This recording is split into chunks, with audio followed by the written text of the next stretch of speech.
រ៉ែកម្រដែលសហរដ្ឋអាមេរិកចង់បាន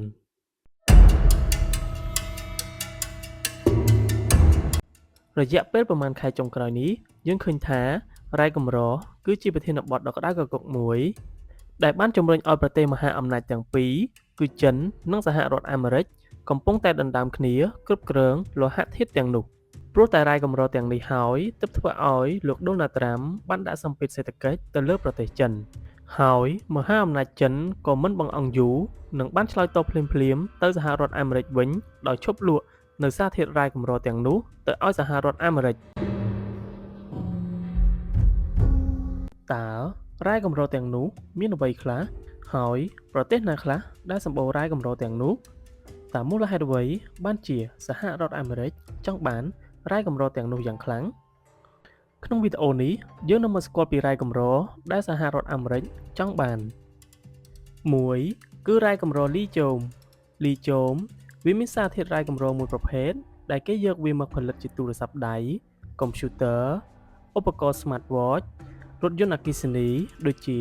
Tesla, BYD និង Toyota ជាដើមហើយលីជូមក៏ត្រូវបានគេផលិតជា Power Bank និង Drone ផងដែរថ្មរបស់លីជូមមានទម្ងន់ស្រាលបញ្ចូលថាមពលបានច្រើននិងប្រើបានយូរ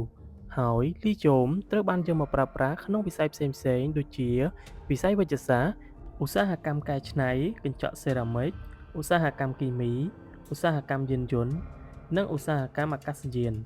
ហើយប្រទេសដែលសម្បូរទៅដោយលីជូមមានដូចជាប្រទេសចិន ជីលី អាហ្សង់ទីន បូលីវី អូស្ត្រាលីជាដើម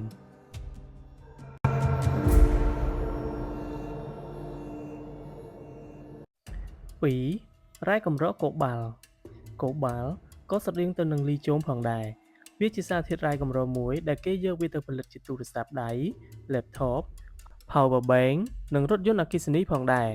ហើយកូបាល់ក៏ត្រូវបានគេយកទៅប្រើប្រាស់នៅក្នុងវិស័យឧស្សាហកម្មលោហៈនិងម៉ាស៊ីន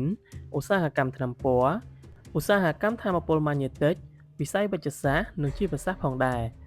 ហើយប្រទេសដែលសម្បូរទៅដោយរ៉ែកម្រកូបាល់មានដូចជាចិន រុស្ស៊ី កុងហ្គោ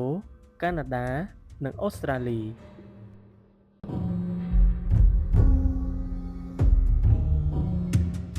ទី3គឺរ៉ែកម្រ Neodymium និង Dysprosium រ៉ែកម្រទាំងពីរនេះពួកវាត្រូវបានគេយកទៅប្រើប្រាស់នៅក្នុងបច្ចេកវិទ្យាអាវុធសម័យទំនើប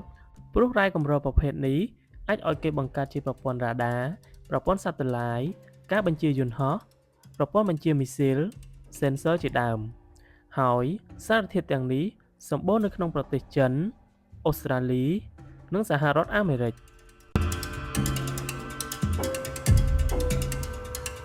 ទី4គឺរ៉ែកម្រនីកែលគឺជាសារធាតុកម្រមួយផងដែរ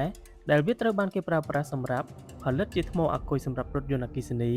ដែលវាមានប្រសិទ្ធភាពល្អជាងលីធ្យូមហើយនីកែលវាក៏ត្រូវបានគេយកសមាសធាតុរបស់ពួកវាបូករួមជាមួយនឹងដែកផ្សេងទៀតដើម្បីបង្កើតបានជាភាពរឹងមាំដែលមិនមានភាពច្រេះដែលជាទូទៅត្រូវបានគេយកទៅបង្កើតជាយានយន្តបំពង់ទឹកឧបករណ៍សំណង់ឬសម្ភារៈផ្ទះបាយជាដើម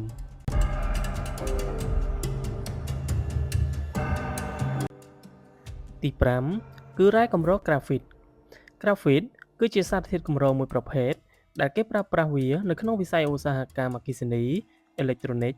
វាក៏ត្រូវបានយកទៅប្រើប្រាស់នៅក្នុងការបង្កើតទូរស័ព្ទដៃ Laptop Power Bank និងរថយន្តអគ្គិសនីផងដែរក្រាហ្វីតជាលោហៈធាតុដែលធន់នឹងកម្ដៅរហូតដល់3000អង្សាហើយវាមានសភាពរឹងជាងដែកធម្មតារហូតដល់200ដងក្រាហ្វីតចម្លងអគ្គិសនីបានល្អជាងស្ពាន់ហើយវាត្រូវបានគេយកទៅបង្កើតជាប្រព័ន្ធ sensor និង nanotech ជាដើមហើយប្រទេសដែលសម្បូរទៅដោយសារធាតុរ៉ែកម្រក្រាហ្វីតនេះមានដូចជាប្រទេសចិន ម៉ាដាហ្គាស្កា ម៉ូហ្សាំប៊ីក ប្រេស៊ីល និងកាណាដា